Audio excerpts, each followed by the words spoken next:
Nataka kuuliza watu wa Nyanza, mtu ambaye alikuwa natusi Raila Odinga usiku na mchana, akumuita mganga, akimuita mchawi, ati Raila anakimbianga usiku, William Samoei Ruto.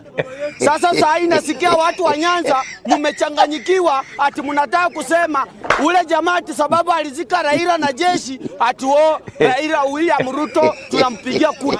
Nyinyi watu wa Nyanza mnakuanga na akili mzuri nyinyi. Mimi nataka kuambia hapa ukweli.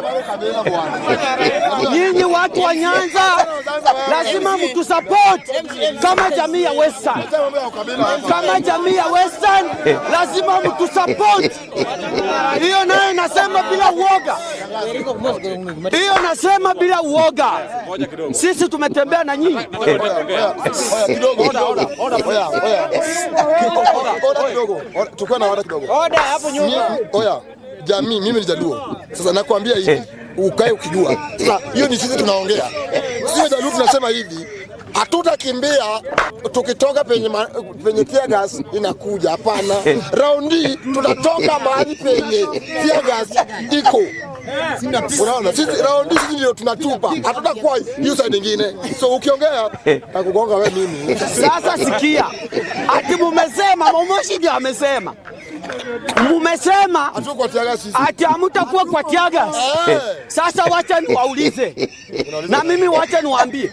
Hii beti yenye mnataka kuweka itaungua. Sasa sikieni mzuri. Si Momoshi nipe nafasi. Sasa sikia mzuri. Nataka mnisikize mzuri. Yaani nauliza kuna Fred Matiang'i, Kalonzo Musyoka, George Natembeya. Yaani huyu mtu mmoja anaitwa William na Nilots ati wamejiweka pamoja Bantu pande hii. Nyima Nilots mko wangapi? Mimi ninawaambia lazima wewe mwache. Mimi nataka kuambia bila uoga,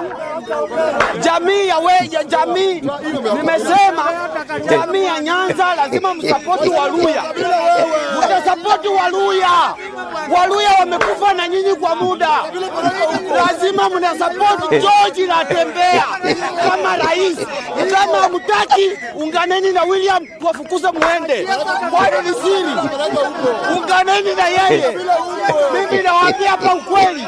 George Natembeya atakuwa kwa ballot.